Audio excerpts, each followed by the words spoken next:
जैसा कि आप सभी साथी जानते हैं, अपने देश के आम चुनाव का पहले चरण का मतदान तो हो चुका है और जैसा कि आप जानते हैं कि हरियाणा के अंदर आने वाली 12 तारीख को लोकसभा की वोटिंग होनी है। जिस प्रकार से पूरे प्रदेश में विभिन्न पार्टियों ने अपने प्रत्याशियों की घोषणा की, उसी सीरीज में लोकतंत्र सुरक्षा पार्टी और बहुजन समाज पार्टी के संयुक्त रूप से गठबंधन ने 10 में से 9 लोकसभा सीटों पर अपने उम्मीदवार मैदान में उतार दिए हैं।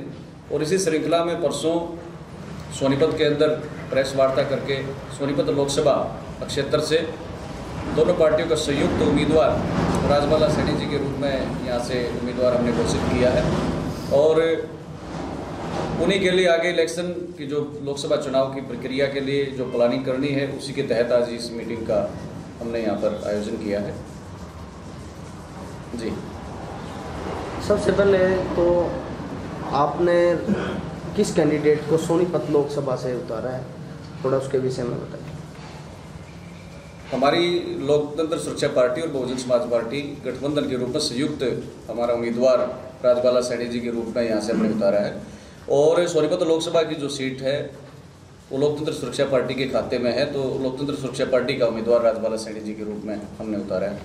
और मूल रूप से एक शिक्षिका वो रही हैं, शिक्षिका के रूप में समाज सेवा की है और इस समय उन्होंने अपनी पद से रिजाइन करके इस फील्ड में अभी वो आए हैं नॉमिनेशन। किसी खास स्ट्रेटजी के तहत आपने उतारा एक महिला को? देखिए, महिलाओं की भागीदारी राजनीति में ज़रूरी है और हम तो विशेष रूप से, जैसे मैंने अभी बताया, लोकतंत्र सुरक्षा पार्टी के पास 10 में से 2 सीटें हैं, उनमें से हमने एक उम्मीदवार महिला उम्मीदवार और एक पुरुष उम्मीदवार को टिकट दी है, यानी कि हमने 50% भागीदारी महिलाओं को दी है और क्योंकि 50% वोटिंग की हिस्सेदारी भी महिलाओं की। जी वीरेंद्र जी, क्या कुछ चुनाव को लेकर रोड मैप रहेगा? बड़ी बारीकी से इस चुनाव में हम एक एक चीज़ को लेकर के चल रहे हैं, किसी भी चीज़ को दरकिनार नहीं कर रहे क्योंकि हमारी नई पार्टी है।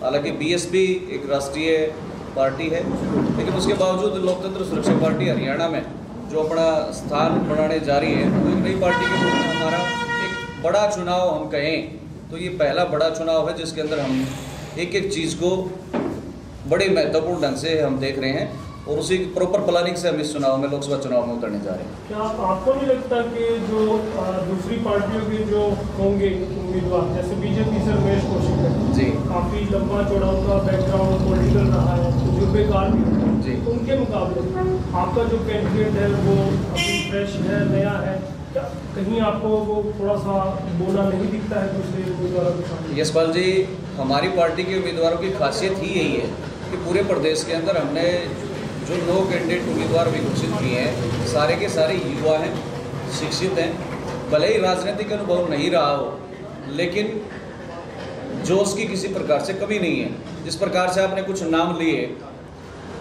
बीजेपी के उम्मीदवार की बात करें तो पिछले 2 दिन से उन्होंने जो चुनावी अपना सिस्टम स्टार्ट किया है, उसमें आपने देखा कि किस प्रकार से विशेष रूप से स्पीतो लोकसभा के अंदर, स्पीतो विधानसभा में भी और दूसरे विधानसभा क्षेत्रों के अंदर भी पुरजोर विरोध रमेश कौशिक जी का देखने को मिल रहा है और लोग एक ही सवाल पूछ रहे हैं कि या तो आप 2014 के अंदर वोट मांगने के लिए आ रहे हैं या आज 2019 के अंदर आप वोट मांगने के लिए अपनी शक्ल दिखाई है। इससे पहले आप कहीं लापता थे और व्हाट्सएप फेसबुक के माध्यम से आपने देखा भी होगा कि लापता के उनके बैनर्स दिख रहे हैं चारों तरफ। जी जी भाई साहब, मैं बात करता हूँ जींद का, मैं आपने ब्राह्मण कार्ड चला था जी, ऐसे में एक महिला, क्या आपका ये कार्ड की बात करें तो क्या ये इक्का साबित होगा? देखिए, सबसे पहले मैं आपको जींद का चुनाव आपने बड़ा अच्छा जिक्र किया। हमारी पार्टी सामाजिक समानता की लड़ाई लड़ रही है। कुछ लोग पार्टी पर ये उंगली अब तक उठाते रहे हैं कि ये पार्टी जाट विरोधी है, लेकिन आपको बताना चाहता हूं कि गठबंधन के तहत हमने जो सबसे पहली सीट डिक्लेयर की फरीदाबाद से मनधीर मान, जो कि जाट समाज से हैं, राजकुमार सैनी जी ने सबसे पहले उनको माला पहनाने का काम किया। इसी एक श्रृंखला के माध्यम से हमने जींद के अंदर ब्राह्मण समाज के हमारे उम्मीदवार, बहुत ही काबिल उम्मीदवार कहूँगा मैं तो, जो ब्राह्मण समाज से आते हैं उनको हमने वोट दिया। लेकिन हमने मेहनत की, वोट देना ना देना वो तो जनता के हाथ में है, लेकिन पार्टी का पहला चुनाव और उसके बाद इतनी बड़ी उपस्थिति दर्ज कराना किसी जीत से कम नहीं था। तो कौन से एजेंडे लेके आपके कैंडिडेट वोट मांगने वाले हैं? देखिए, एजेंडे कई बार मीडिया के साथी सवाल पूछते हैं कि आपकी पार्टी का एजेंडा क्या रहेगा, आप अपना घोषणा पत्र, चुनावी घोषणा पत्र कब जारी कर रहे हैं। तो हमने तो 6 महीने पहले ही अपना चुनावी एजेंडा जनता के सामने रख दिया। जिस प्रकार से यहाँ हरियाणा के अंदर कहीं भाई भतीजावाद की राजनीति रही है, समानता की लड़ाई तो यहाँ पर किसी ने लड़ी नहीं। माननीय सांसद राजकुमार सैनी जी के नेतृत्व में जिस प्रकार से समानता की लड़ाई लड़ी जा रही है, उसके अंदर एक परिवार एक रोजगार की नीति अपनाई जाएगी। जब से देश आज़ाद हुआ है तब से लेकर आज तक जिस परिवार में एक भी बच्चे को रोजगार नहीं मिला, सरकारी नौकरी, तो उस परिवार में बच्चे की पढ़ाई लिखाई के आधार पर, योग्यता के आधार पर नौकरी देने का काम राजकुमार सैनी जी की सरकार करेगी। दूसरा, समानता की लड़ाई हम लड़ रहे, किसी के विरोध में नहीं है। 100% रिजर्वेशन का फार्मूला, जिसकी जितनी जनसंख्या उस हिसाब से भागीदारी हर चीज़ में उसको मिलनी चाहिए, चाहे कोई कमज़ोर समाज है या मजबूत समाज है। जिस प्रकार से बाबा साहब ने एक वोट एक आदमी अधिकार दिया बराबर का, उसी पैमाने पर खरे उतरते हुए हमने निर्णय लिया है, पार्टी ने निर्णय लिया है कि 100% रिजर्वेशन का फार्मूला, जिसकी जितनी जनसंख्या उस आधार पर देंगे, एक परिवार एक रोजगार की व्यवस्था करेंगे। दूसरा, जब तक जनसंख्या पर हम नियंत्रण नहीं करते तो कितना भी आप विकास कर लो, विकास दरा का दरा रह जाएगा। तो हम तो हमारे 2 की नीति हम लेकर के आएंगे।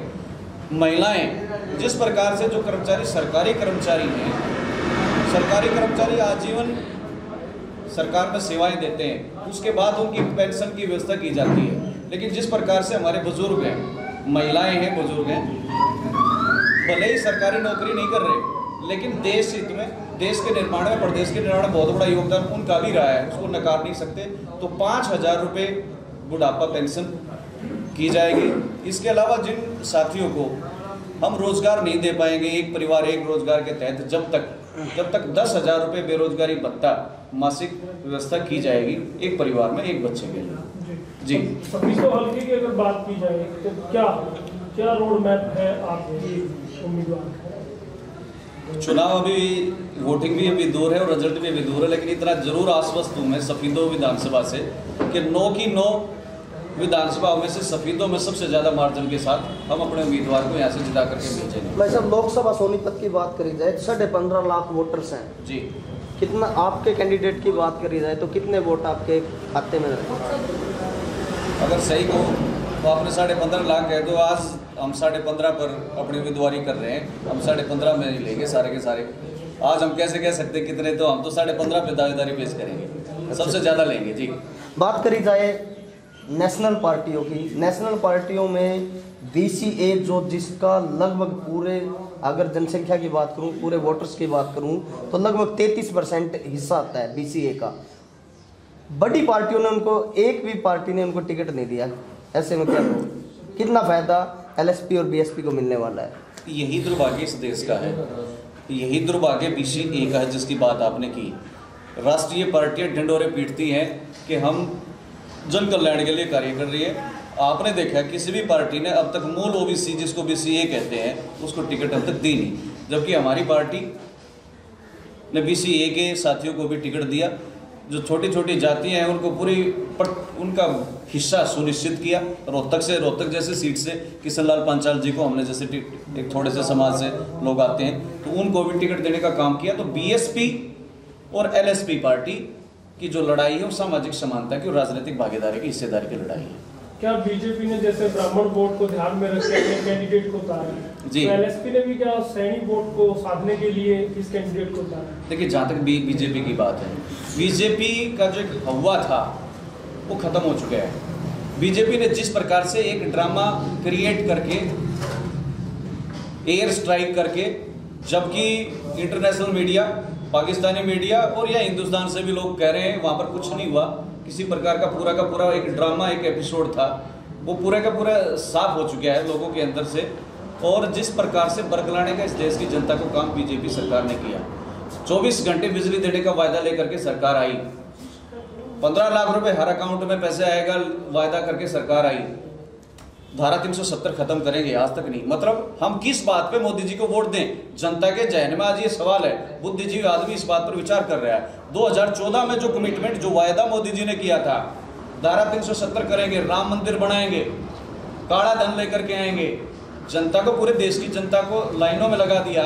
जबकि हकीकत ये है कि रिजर्व बैंक ने क्लियर कर दिया, रिजर्व बैंक ने क्लियर कर दिया कि जितनी करेंसी हमने छाप करके दी उससे ज़्यादा currency reserve bank of India वापस जमा होगी। तो बीजेपी तो झूठ का बाउंडर है। मोदी जी बहका चुके हैं 2014 के अंदर, अब जनता बहकाई में आने वाली नहीं है। बीजेपी के पदाधिकारी चौकीदार हो गए हैं, क्या कुछ कहोगे?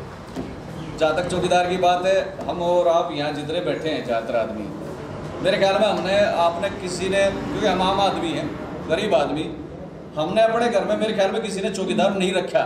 तो इस देश की जनता को चौकीदार की जरूरत नहीं है। चौकीदार वो हैं आडवाणी, अडानी, अंबानी, यानी कि जो इस देश के 5 से 10% जो घराने हैं, उनको चौकीदार की जरूरत है। पैसे वालों के चौकीदार मोदी जी आज बने हुए हैं, आम जनता के नहीं। बात को आपने जवाब नहीं दिया। जातीय समीकरण को ध्यान में रख के आपने राजवाला सैनिक होता है। देखिए, इस देश में पूरी जो राजनीति धर्म और जाति पर आधारित है। हर पार्टी वोटों की गणना इस आधार पर करती है, लेकिन हमने एक बैलेंस बनाने की कोशिश की है। यहाँ से सैनिक को दिया है तो कहीं से पांचाल को दिया, कहीं से यादव को दिया, कहीं से पंडित जी को दिया, कहीं से जाट समाज को हमने दी है। तो एक बैलेंस बनाने की कोशिश हमने की है। सर ठीक 50% की आप बात कर रहे हैं जी, क्या विधानसभा में भी हम निसंदेह जहाँ पर भी हमें योग्य उम्मीदवार मिलेंगे, महिलाओं के योग्य उम्मीदवार मिलेंगे, हम वहाँ पर भी मैक्सिमम और यूथ उम्मीदवार हम घोषित करेंगे। और जिस प्रकार से एक दिक्कत रहती है BC SC के अंदर भी कि भाई SCA और SCB का वहाँ पर भी सिस्टम रहता है, हमने यहाँ पूरी हमारे जो BSP के जो पार्टी है उसने पूरी ईमानदारी से गठबंधन का धर्म निभाते हुए एक टिकट जो हमारी रिजर्व्ड है अम्बाड़ा से और एक सिरसा से हमने अपने वाल्मीकि समाज को मान सम्मान देने के लिए अपने वाल्मीकि भाई को सिरसा से टिकट दिया। ठीक इसी प्रकार अम्बाड़ा से हमने एक रविदासी भाई को अपने शुभ गुहार सुनाई दे रही है कांग्रेस, JJP और आप जी, कितना इसको मानते हैं आपने ये टक्कर? राजनीति है, इसमें अफवाहों का बाजार गर्म रहता है। अगर वो साथ आ जाते हैं तो क्या आपके लिए किसी तरह की चुनौती पेश? अच्छा, आप ये कह रहे हैं कि कांग्रेस, आम आदमी पार्टी और जी, तीनों पार्टियां इकट्ठी होकर महागठबंधन लेके आगे। इस बात की हकीकत तो यही है, 0 + 0 = 0। ना कांग्रेस का ना JJP का कोई आधार, जनाधार है नहीं। तो वो, और आम आदमी पार्टी का भी यही हालत प्रदेश के अंदर है। तो वो सारे के सारे अपनी इज्जत बचाने में लगे हुए हैं, लेकिन इज्जत बच नहीं पाएगी, जनता सब जान चुकी। ठीक है, बहुत लंबा होता है। चलो ठीक है।